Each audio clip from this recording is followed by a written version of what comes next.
Hello, Assalamualaikum Mak. Ni Abang Cik ada dekat alat dapur ni. Mak dia nak kirim apa tak? Waalaikumsalam. Boleh lah. Hang ambil lah kipas 85 tu. Nak 3? Oh, 3? 85 ni? Okey Mak, okey Mak.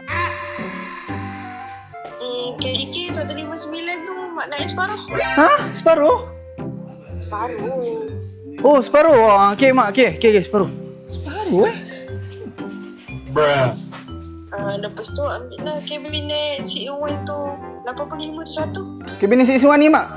Ya. Wih, murah-murahan ni Mak Mak nak satu Satu. Okey lah.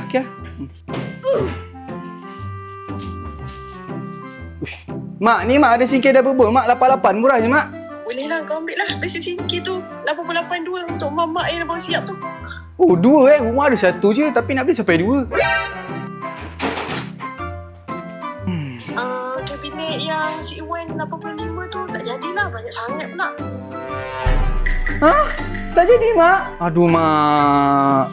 Mak, tapi Mak kat sini ada banyak lagi doh Mak. Ada standing cooker, ada oven, ada cooker hood. Banyak gini Mak.